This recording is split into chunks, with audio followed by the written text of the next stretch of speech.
Welcome back, and we're now going to the last session of today in Nordic Testing Days. And with me here, very happy to welcome Kieren. Hi. Hello. And it's a very interesting topic that you're coming to talk about, especially given the fact that how popular Tinder is these days. But I went over your background a bit. I mean, after all, we're dealing with a person who's in cybersecurity. So I thought that either you would, everything online is fake or it's completely hidden. So since I found some stuff, then I need to test or validate. Oh, I always like a challenge. So I found out that you've served on a nuclear submarine. That's correct, yes. Yeah, okay. Is it still out on the sea? It is, yes, yeah. So there were. I was part of the Trident nuclear submarines for the Royal Navy. So. Okay. Still going well. They seem to be going well, but that's the good thing about submarines. You don't know if they're there or not. Very useful answer. So I don't know if you're allowed to say that or not. What is the most irresponsible thing have seen happen on a nuclear submarine? Because there's obviously tons of things that could go wrong there. Definitely. There's the most irresponsible thing I saw was actually an ex-colleague of mine, and I can actually talk about this because it is in the media. He decided in his infinite wisdom that he wasn't promoted. So he decided to take photocopies of all of the encryption equipment and all of the encrypto material for the missile system. And he actually sent it to the Russian embassy in London, not realizing that even Russian intelligence didn't want to touch this with a barge pole and reported it to MI5. So he got picked up for that. That was the most irresponsible thing. And it's an interesting read on BBC News. It reads like Benny Hill does MI5. So all right. And just the second thing, again, more connected with your cybersecurity background. So obviously I went to read your blog, and it says 404 not found. So have you been hacked lately?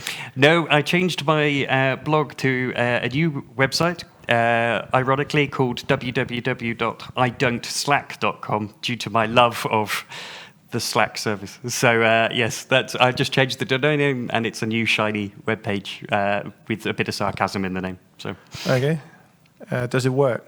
It does work, yes. Did you test it? I does test it, yeah. Okay, I tested it yesterday. Didn't work. Yeah, I don't Slack the Sun. That should be up. But, good. Yeah, we'll find out in a minute. We'll find out. You can Slack me about it. Yeah.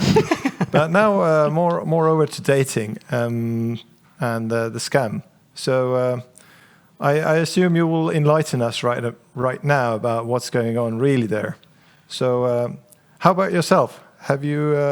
Have you been lucky with the online romance somehow? I am weird on this one. Traditionally, I have never done online dating or anything. Probably because after being in cybersecurity, I trust nobody. So physical dating and in a pub, as I like to call it. It's like an app, but there's alcohol involved. So okay. So like this conference, it's like an app. Currently, no alcohol involved. Yet. So the floor is yours, and have a go at it. Thank you kindly. Thank you. Well, first of all, I just want to say thank you very much for having me here. And it is quite an interesting topic and a weird one that we don't really like to cover. But in terms of trying to set the scene and show why I can come from it in a slightly different angle, I will cover a little bit about my background. And in advance, I will give you a bit of a caveat. I am a strange and weird person. So, why do I say that? Back in 2002, I joined the Royal Navy as a nuclear ballistic missile submariner. And the longest I was underwater was 138 days, continuously, and sleeping between number 3 and number 4 nuclear missile tube. So after that, I decided to do something slightly less dangerous, and I went into bomb disposal for 5 years. I must add, while I do work at Cambridge, I am definitely not smart. After that, I got approached by the Royal Norwegian Navy, who said, would you like to come and work for us? And I said, no, I'm loyal to the Queen. That's definitely not. They said, we'll pay you 3 times as much. And I went, go King, and went over to work for the Norwegian military. And I actually did pirate hunting in Somalia for 9 months as a Battle Watch commander. And then I went to Cambridge University to teach social engineering and do exercises and tabletops, and became the head of computer emergency response at Cambridge University. I then came over to Tautech, where we do exercises and tabletops, and now recently I am the head of information security at Pipedrive. And I still do summer schools when COVID doesn't exist at the University of Cambridge. Now, the reason I kind of set the scene on this is the issue we're talking about really is kind of serious and also kind of funny. So to make life a little bit more interesting, I've come up with a funny example and an example of what we need to do in terms of making this better. But in terms of dating online, COVID-19 has really made this bad. Across all of the UK at the moment, there's been an increase of 20% in bank transactions which are directly connected to dating fraud. Now, this figure, while being reported from to the police, I can categorically tell you is not true. It is definitely underreported, because most people that fall for dating fraud don't report it. They get very embarrassed, and it's something that we would like to talk about later, called labeling theory, and how we can make a difference to this. How we act when we have a loved one that deals with this is critical. If we don't do it right, we can actually be helping the scammer. We actually produce those little trigger points that actually get them to be even more productive in their attack. But, of course, it's Friday, so I thought, let's start with a fun one. And in 2015, I was in July. It was a lovely, warm day. And I was sitting in my office thinking, life is good. I'm going to go out for a gin and tonic. And then one of my colleagues came in, who I fondly remember, Kate Geary, came in and said, Kieren, I think we've got a bit of a problem. Ashley Madison's been hacked. And I'll be absolutely honest, I giggled. A cheating husband and wife website. If you can't trust a cheating husband and wife website, who can you trust? So, to be honest, I didn't really think about it. Until on the independent newspaper, this is the news story that appeared. Ashley Madison leak reveals that Cambridge University is the cheating capital of the United Kingdom. So 2 things came to my mind on this. 1, how on earth do we have so many people on this cheating husband and wife website, and how were they found so quickly? And 2, at least we beat Oxford. So these are mission critical things that we have to be careful of. And, we had more. So, go Cambridge. So what did we find? Well, 30,000 people were on that site just from Cambridge University. Now, to put this into context, that's actually about the same amount of students we have. 65,000 user staff and researchers and everything, but in terms of bachelor students, not too far off it. Over 1,500 were using the same password for university systems, and they were using the username of the Cambridge ID. Now, at first, you think, why on earth are people using their university credentials or work credentials for a cheating husband and wife website? But it actually made sense quite quickly. They don't access their university email address at home. Their threat and intelligence person they were worried about was their partner finding out, not a hacker.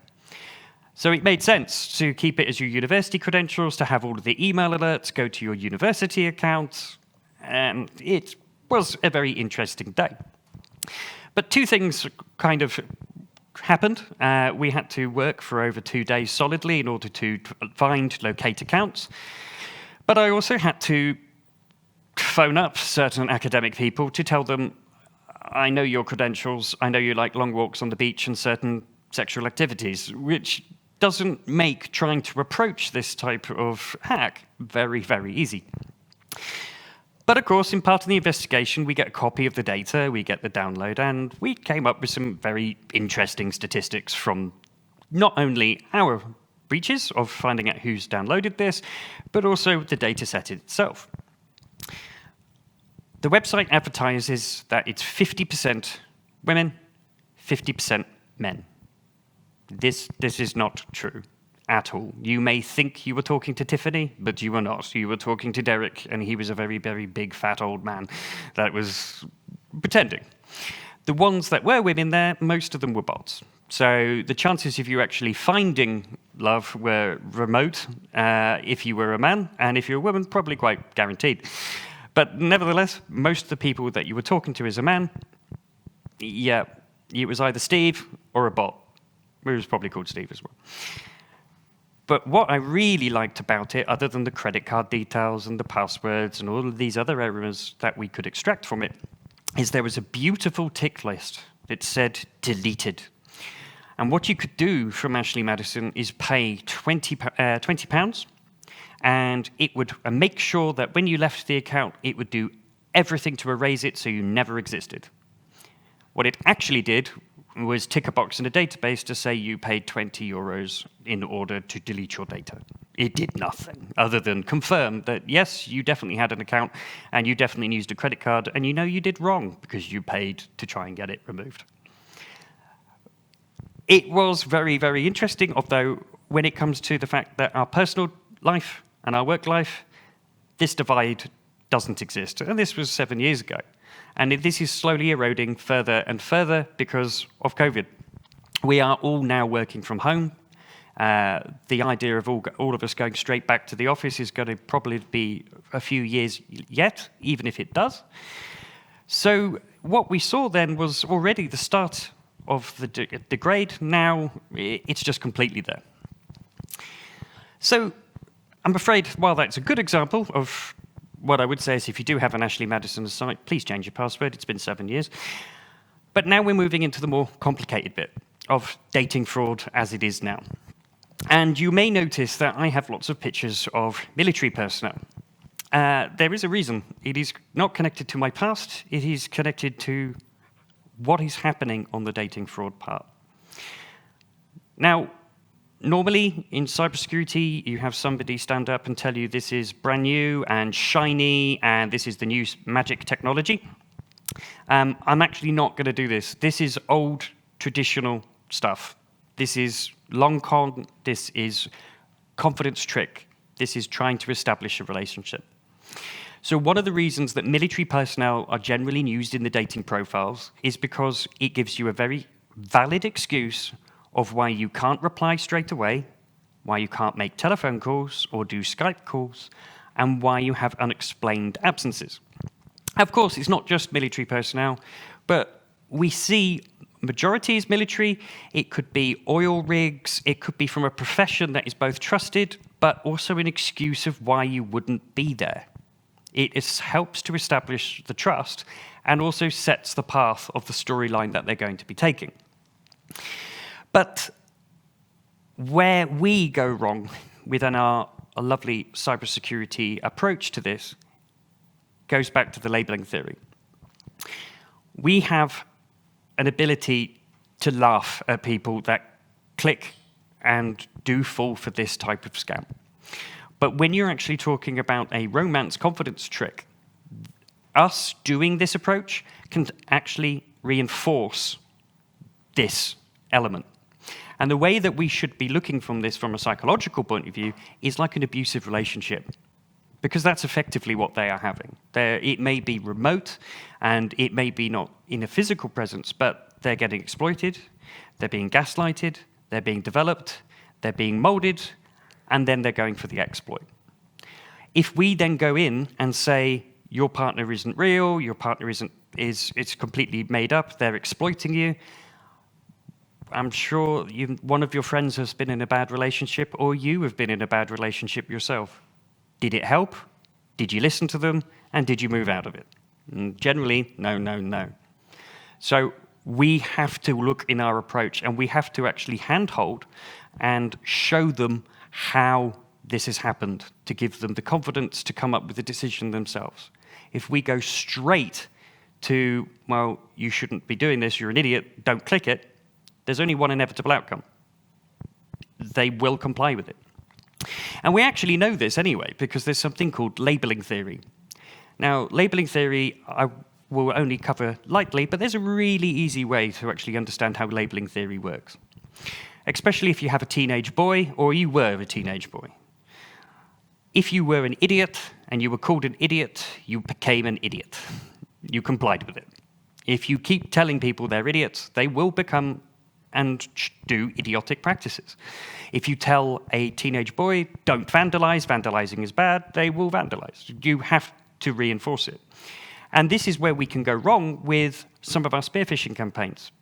The emphasis is sometimes to push heavily to do the training, but if we break the trust between the IT department and the user, they stop reporting it, they feel stupid for clicking the link, and then we reinforce the labeling theory. So we have to look at how we engage users. But with COVID and with dating, this has become even more critical. So what do we look out for? And please do look out for this amongst your friends, amongst your colleagues, because it's not particularly easy. It could be email, it could be social media, but one thing that we do notice for a big period of this is that it is from a professional trade you would trust. Vicars, military personnel, oil industry, doctors, nurses. It's normally something that you can give an establishment on it. And one of the biggest trends that we see within the Baltic and Estonia is they pretend to be US personnel, US military personnel, and they will try and simulate and become something of their profile for you to exploit. It gives them the benefit because they will always be away for long periods of time. But also when you analyze the communications, they'll always be asking questions about you. They will drop a couple of facts in there, but never really about them, until they activate their attack. And this also is helped by the professional trade that it will be. It will be something outlandish. It will not be something that is normal. It will be completely insane. It will be, I'm stuck in Afghanistan and I need to ship you back, and I need to get back to Estonia. Please just send me some emergency funds so I can get a flight. Now, from an irrational point of view, from us, and we're not in a relationship, we would say, well, I'm pretty sure the US military would provide their own flight out. We're not sending troops on EasyJet. But their loved one is now in peril. They need your assistance. This outlandish lie becomes complicit, and you will then comply with this. But there's also normally a third party to this. And we see this an awful lot with the financial scams as well. It will be you're dealing with your loved one, your partner, and then you'll have to make a payment through a third party, another third actor who will pretend to be a bank, or will pretend to be a transfer merchant, or pretend to be somebody that you can trust, and you automatically trust because you're going via your partner. So the way that they simulate these elements, it also means that if they keep with the one storyline and they do it as a factory, we would be able to establish further the way that they would do the attack, and they could do it on a scale and multiple times. But there are things, of course, that I would say to look out for, which from a cybersecurity aspect we would go as a red flag, but they generally don't for everybody else. And one of these things that's always been a good saving grace in Estonia is the Estonian language. Most of the time, if you're going to do this type of attack, it's in English. It's a lot easier in English because, yeah, even we do have complicated grammar rules in English, but even the English don't follow them. But with Estonian, Google Translate, I do remember a couple of years ago, I Google translated an article about me, and it said I was a businesswoman and a helicopter carrier. So it has some confusion in this. But Estonian has been a saving grace. However, this is now changing. The AI in the language translation is improving, and the grammatical errors that are there, the victim will overlook.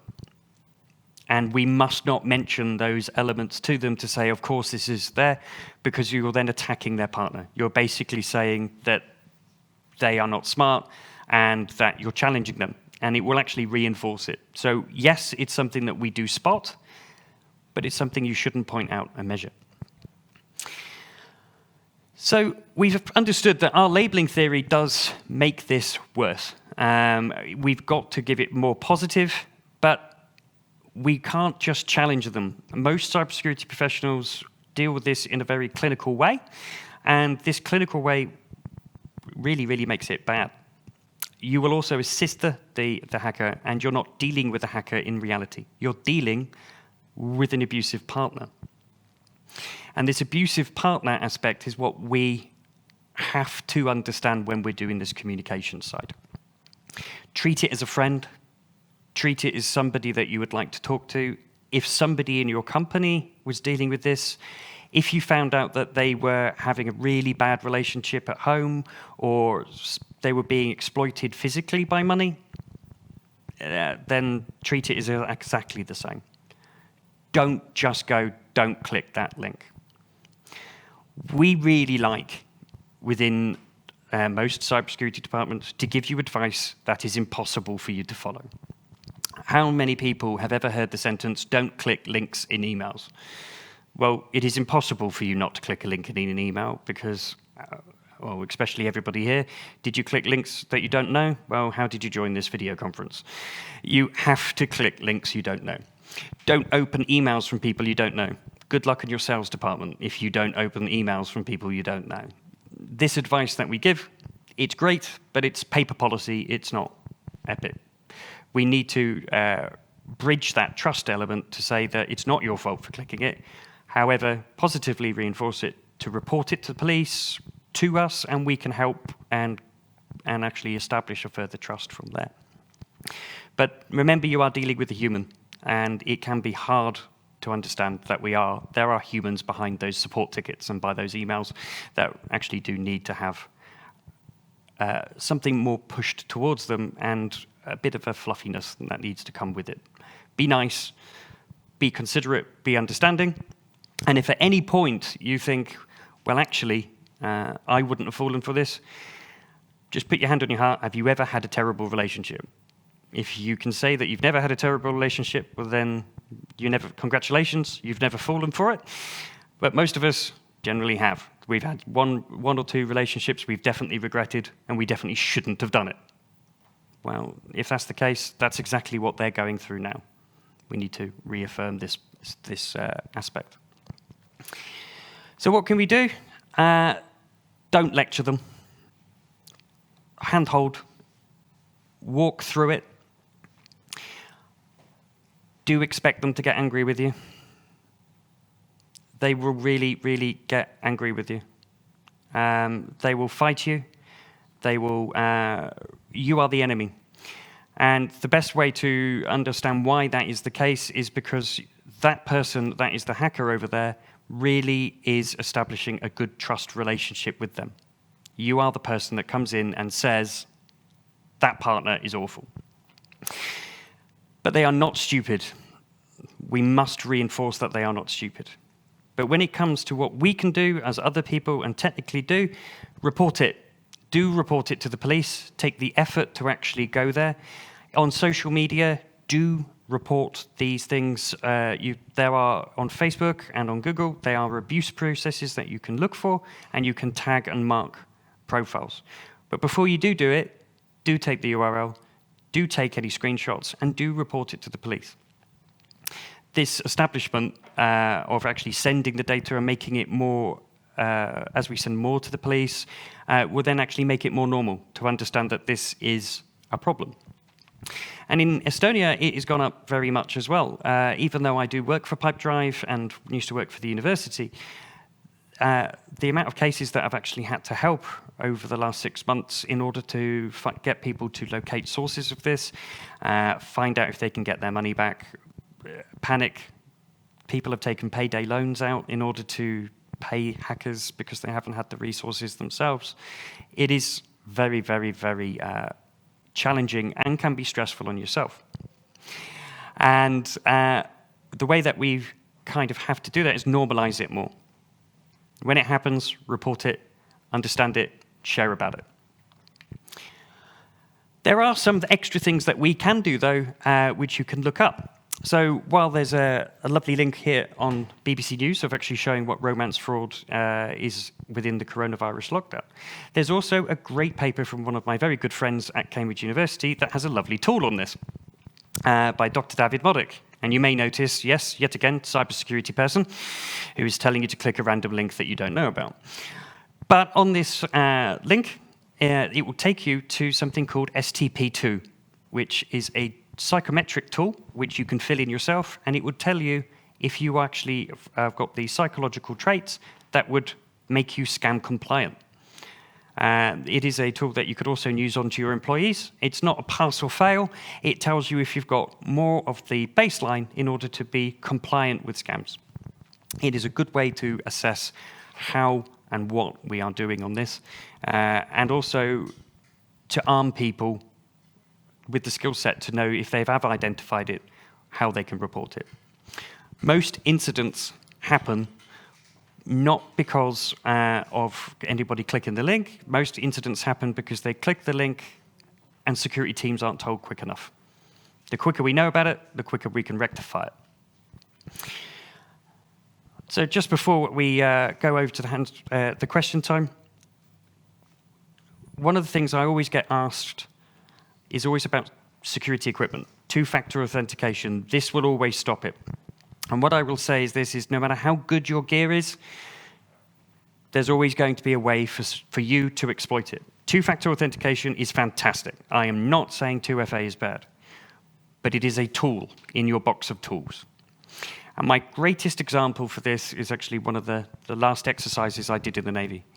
We were up against an old Oslo-class warship in an exercise, and we were on a new, shiny, fancy warship.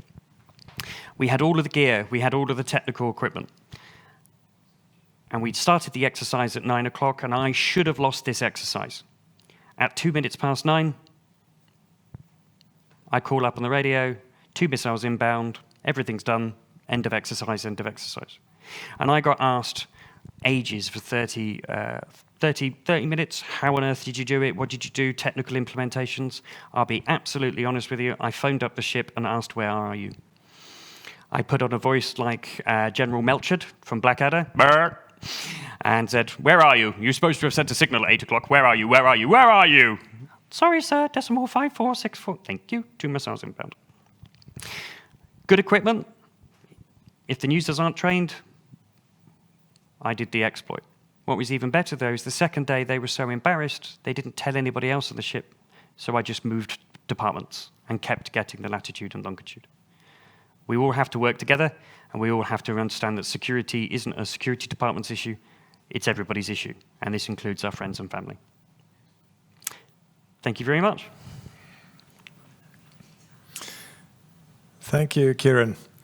So a little question to you. So first one is obvious from the audience. Have you yourself ever fallen for a dating scam? Not for a dating scam, but I have fallen for a financial scam, definitely. The only reason I haven't done dating scams is I'm not on any social media for dating websites. So, but for finance, definitely, I have clicked that link, and I have definitely fallen for it. And I reported it as quickly as possible. But yeah, it really hurts. And the first thing you do is you think how stupid I am for doing it. So what you have in mind is clicking the link or sending the money? I'll be honest, it was back in 2016. I knew my brother was on holiday. I got a message to say that he desperately needed the cash. My brother has never talked to me on Facebook for ages. I sent it and completely put my hand up and complied with it. And then spoke to him 3 days later, and he said, what are you talking about? I'm having a gin and tonic at the moment on the beach. And it's like, okay. So, yeah, anybody can fall for it. Yeah, at least he wasn't having the gin and tonic with your money. Yes, exactly, yes. All right. So another question from the audience. So have you ever woken up in a bar? Have I ever woken up in a bar? Yeah, or in a pub. In a pub, not yet, but there's always, the night is young. So another question from the audience is that if I open the email of a hacker, but I don't click on any link, is there any chance of being hacked nevertheless? Now, that is actually a very interesting question, because in the past, it was always if you click the link, then if you haven't done it, this is still in certain cases how we approach this. But you may notice now some of the changes that you've had, like especially if you use Outlook or webmail, that it will say display images. A lot of malware is actually encoded in base 64 within the image, so you don't have to click the link. If you press the display images, it will then actually run the exploit and track and trace and activate what it's doing. But it also depends what your objective is. If the objective is just to find location data or try and find you, for example, then actually you don't really need much in cybersecurity skills. You could just download marketing apps, because they put the invisible pixels in there. They can tell when you opened the open the email. They can also see when you've opened it, clicked it. It will give me an IP address, so I would be able to do an awful lot of stuff, even without clicking the link. So what I would say is always be dubious. It may be certain approaches that would help. And if you're interested in the new news, the Colonial Pipeline attack that's happened in the United States, they were using the same techniques that marketing software uses to work out what IP address, but also what operating system you were using.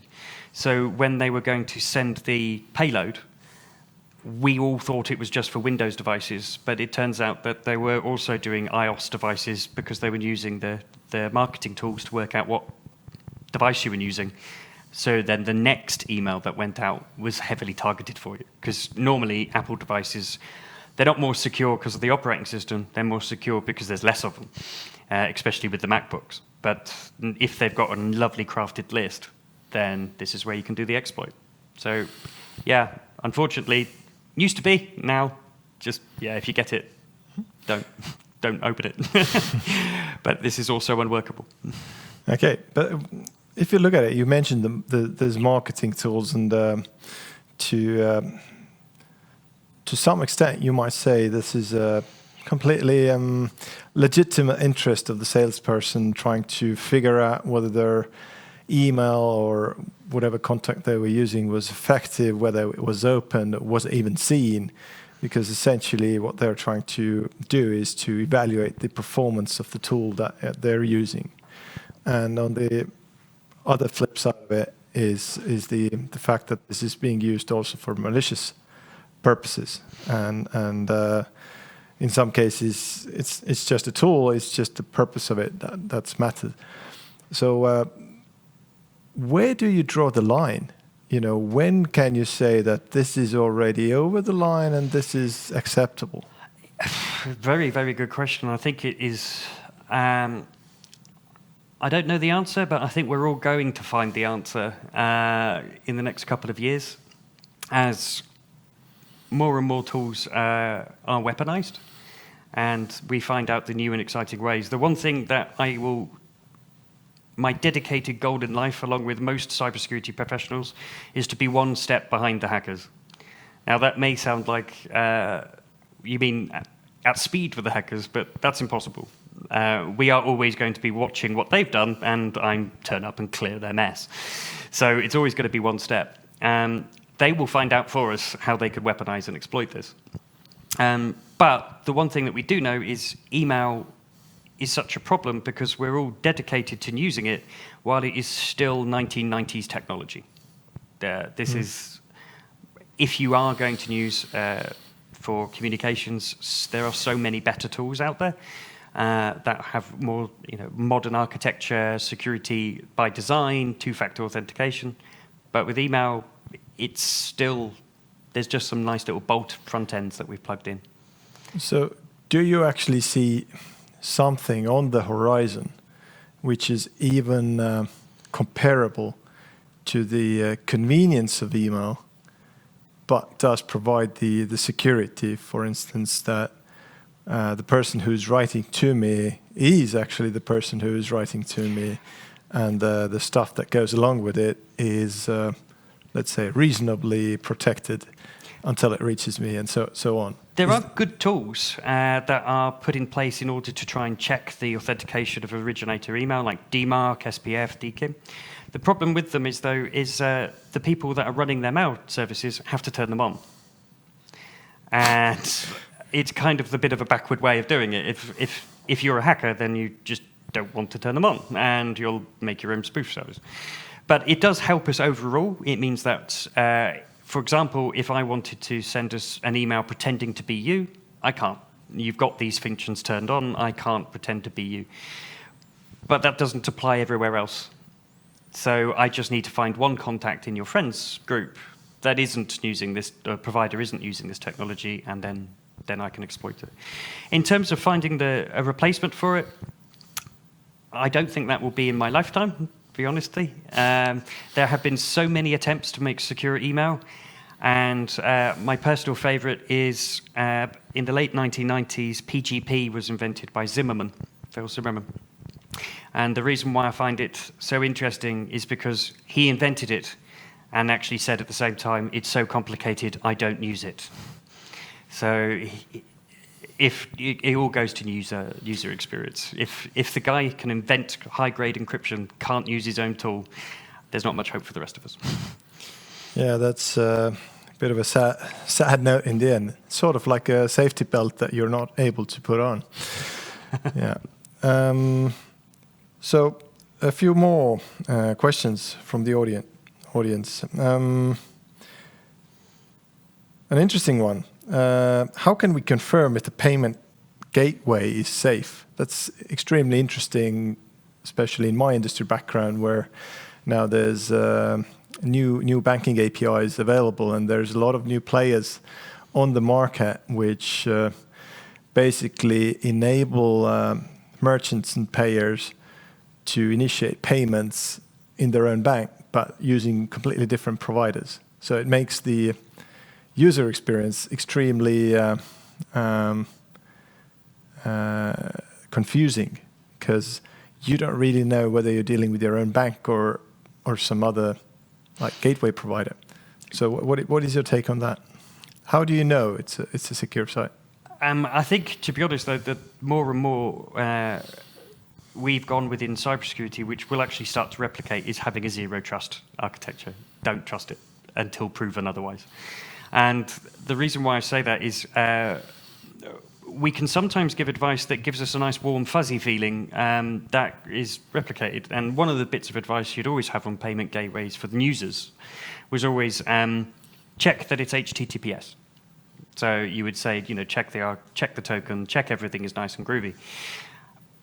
Let's Encrypt can give you a free SSL token, and hackers are more than happy to buy an SSL token. So all of the training of saying, is it green, tick box, kind of gives a bit of a false assurance that I'm pleased that the hacker takes cybersecurity seriously and encrypts his data in transit, but he's still getting it. But when it comes to us working with these, we're going to have to come up with newer ways of doing these authentication. The good thing is we've got more two-factor authentication is kicking in, and I would say in the banking sector, when it comes to the payments, the approaches that they're using are very good, especially with two-factor, because it may not be the world's most secure mechanism, but it's a mechanism that a user can actually comply with, which is much better than going uber secure and making it impossible for the user to ever do it. For example, when I first came to Estonia and I had to do authentication using my Estonian ID card, it's a great system, but not when I left my ID card in the United Kingdom and I'm over here. So the idea of doing smart ID and using other authentication systems which are more flexible makes life a lot more easier. But I do think this is going to be probably in our industry in cybersecurity, the way that we do authentication has to change, and we have to, if there's any startup companies with any good ideas, please develop them, because it's an area we desperately need. All right, because speaking from my own experience, what I've seen is that even two-factor authentication is not stopping the criminals to produce fake websites which look exactly as the original ones, and then lure the users into basically two-factor authenticate their payments or whatever they're lured into. Usually it's payments. They spent ages in the UK sending a COVID text message to everybody to say, these are the new rules for the lockdown. So I got the message because they still thought I was in the UK from over here. And within 12 minutes, I got another text message from somebody else saying, for further information on the COVID alert, click this. It was a carbon copy of the website with, again, the nice little tick with a fake website, and again, did the credentials. So here you go. Yeah, I completely agree. I think that we're just going to have to at least try to make it slightly harder. But when we do see a problem, we're going to have to be better at when it happens to when we respond to the incident to when we mitigate it. We'll just have to reduce that time and take charge of incidents better. The major part of that, though, is to stop classifying everything as a major incident. Okay. We're going to have to prioritize. So another one. Is it safe to play with suspicious links inside a Docker container? So still, there is a bridge to the outside world through your PC. Yeah, it depends on what you're. I would always put it in the context of what you're doing. Is it safe? It can be. It also can't be, depending on the implementation. It also provides on the environmentals. So, for example, if you said, would my data secure in transit? I'm going to Sweden for a business trip. I would say most likely use VPN, use two-factor authentication, encrypt your hard drive. If you were traveling to China, I would say, please take a laptop that you've never used everywhere and burn it afterwards. So different rules. Did you say burn it afterwards? Yes, pretty much. Okay. But with Docker containers, yes, there have been instances of malware jumping from VM out because of Docker is still a software package with vulnerabilities. It's when you know about it, the hackers have known about it first generally. So yeah, I would still treat it with caution. Okay. From a generic software release perspective, what is the best thing that one could do to increase confidence that no critical issues are being introduced from cybersecurity? For instance, malicious code introduced by accident, and what sort of tests do you advise for faster identification? Better coding practices. Yeah, that's a loaded question, isn't it? It is a loaded question, but like it or not, I think the best kind of approach is doing, by security by design and actually using script checkers that actually check throughout the time you're writing the script. We really need to update in this because traditionally it's the yearly audit. We do our nice ISO 27001, or somebody comes along with a tick box, is the data secure? Yes. Where is it? It's on that server. What's it doing? It's turned off. Box ticked. Yeah, everything's great. But we actually have to get more proactive with it, and a lot of development. There are some absolutely fantastic tools used there in order to do code scanning, but I think rather than a tool and a recommended approach, it's just to change the way that we work. We need to constantly check it, and obviously a human alone can't do it. So automating these code checking tools are essential now, especially if you're developing like we do now. Okay. I know technically it's supposed to be a sprint followed by a pause, but I think most of the time now it's just a continuous marathon, especially within cybersecurity. So yeah, unfortunately, there's no easy answer to that one. Any specific tools you can recommend? It really, again, depends on the situation. So at Cambridge, we used a customized one for high-performance computing because it dealt with the language. It mainly develops on actually what languages you've got there. So if I gave advice, it would be right for one person, but terrible for everyone else. Okay. Fair point. However, there are some very good, if you actually know the language and know the what you're actually doing on the application and Docker or whatever the infrastructure. If you go to the NCSC website in the UK, there is actually a good product table that will tell you the languages and then tell you what's the best solution for that. So if you don't know that, ncsc.gov, a great website that's got a lot of these checklists and services. Okay, useful tip. So a very Estonian-specific question. Oh, good. My favorite. You were early on talking about ID cards and smart IDs. So as maybe a terminology question, so if smart ID and mobile ID are on the same device, is that still two-factor authentication? Now, funny enough, this isn't so much an Estonian question because I see this all of the time. The amount of people I know within the cybersecurity profession that are actually using two-factor authentication on the same device. So because you can run Android applications with natively on there, I see that all the time, copy and pasting, and that's within my own profession. So in my opinion, definitely not. Okay. No, it is definitely not two-factor authentication. Does everybody do it? There's so many people that do. But I think that always goes down to the do as I say, not as I do approach. The amount of people that we have said for years, different usernames and passwords for different accounts. And every time we get a breach, we find out that this is also including cybersecurity departments. You used it too, didn't you? Yeah. So, yeah, I definitely wouldn't treat it as that, but people do. Well, and the final question I have is, do studying of fraud schemes incline to use them for your own good? Generally not. Generally? Now I'm getting interested. But I will say that there are some things that when you do go into the fraud element that when I've been running these challenges in the University of Cambridge, I have a load of students. We normally bring cybersecurity professionals, IT professionals, developers, administration assistants, everybody, to go and launch an attack against a live target that is authorized and says, you can check me for a week.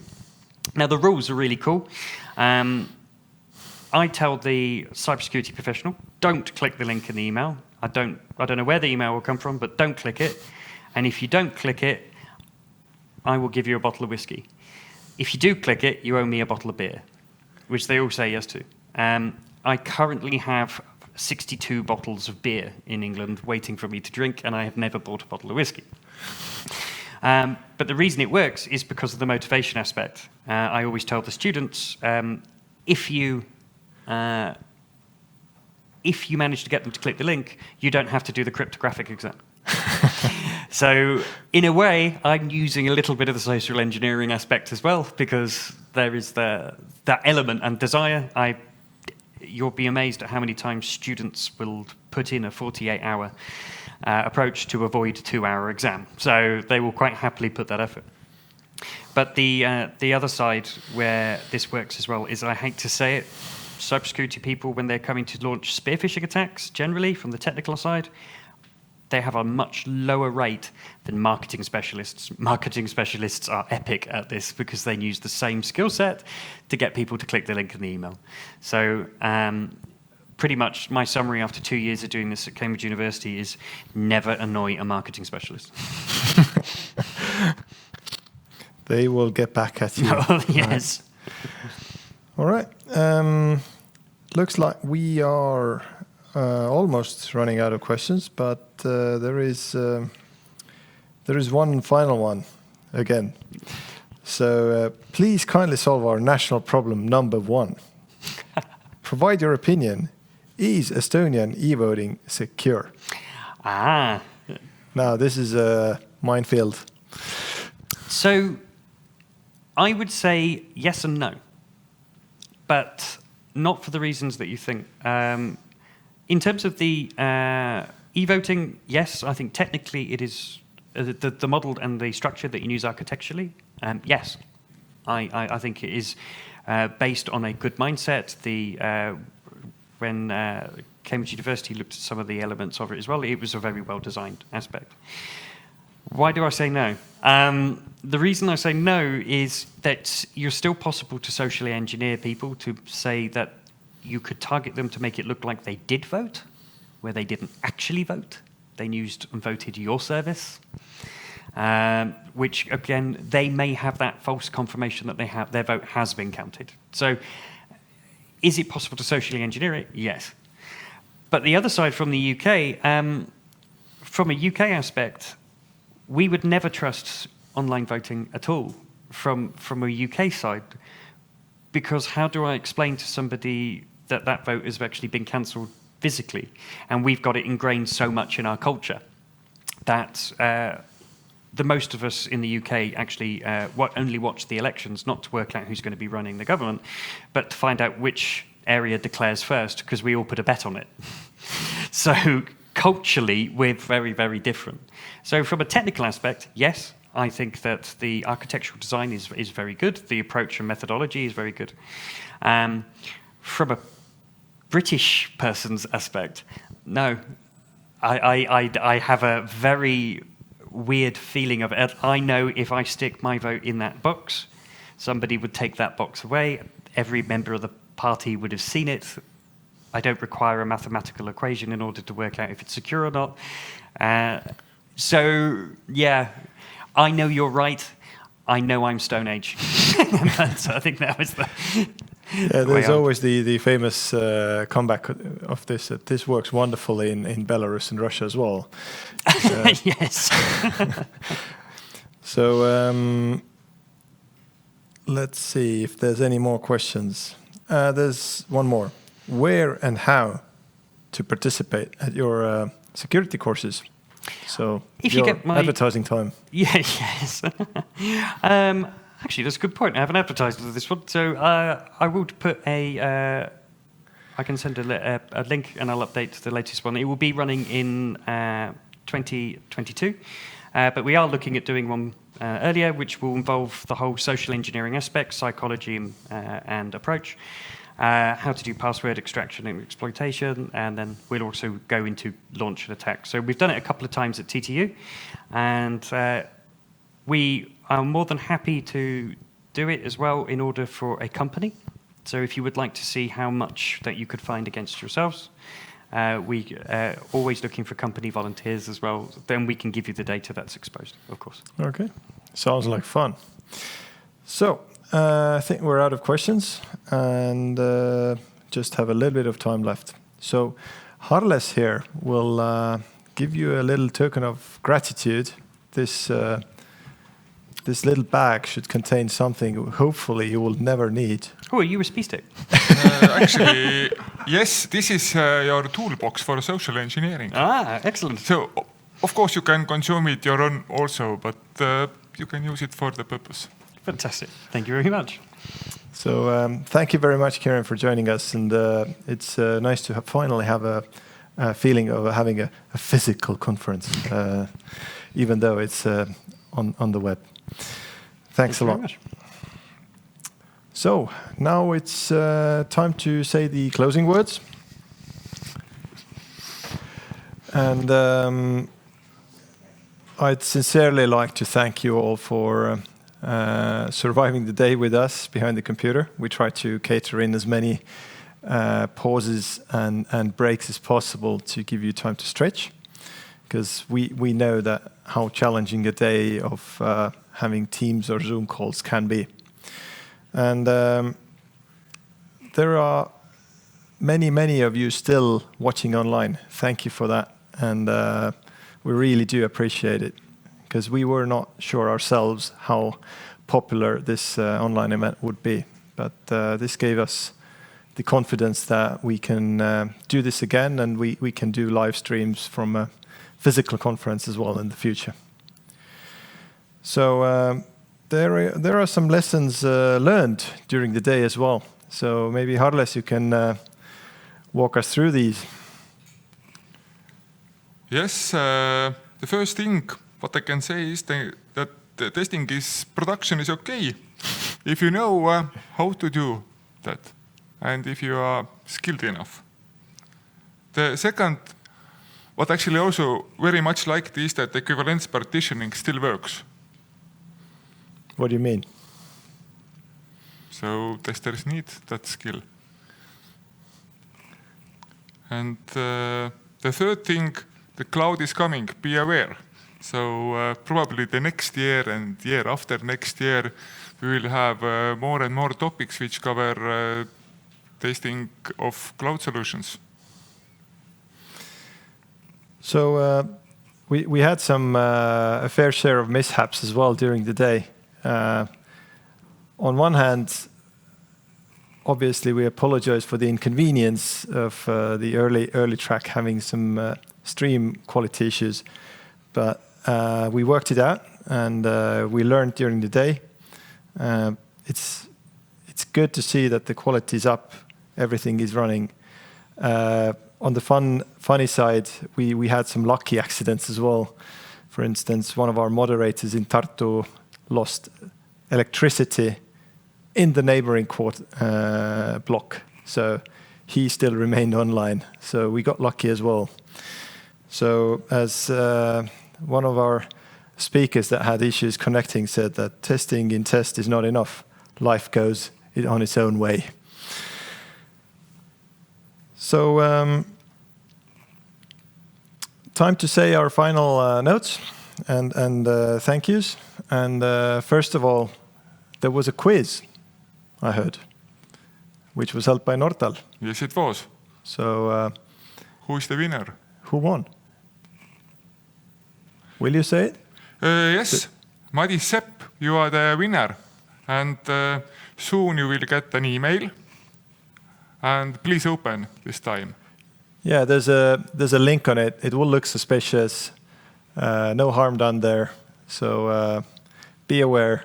Make sure you click the right link. So as far as I know, the award is a Logitech StreamCam, which is provided by Nortal.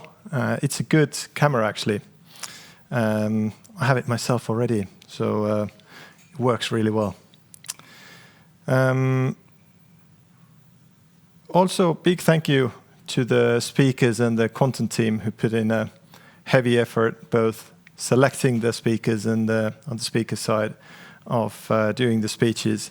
It's really hard if you don't see your audience. We know that firsthand, but it's hopefully worth it.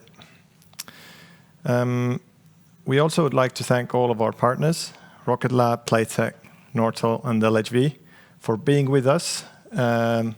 And I hope that next year we can do it even bigger and greater in Kultuurikatel.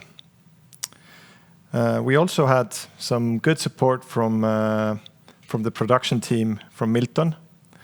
Thank you for watching us the whole day from all different angles and mixing us in the right way so it looks good on camera. Thank you very much. And finally, thank you, Nordic Testing Days team. This is a conference provided by volunteers to testers. So everybody did their heavy lifting, and it was specifically and especially hard this year. Now, today was our birthday, right? Yes, if I remember correctly, then it was the 9th birthday. 9th birthday. So when's the 10th going to be?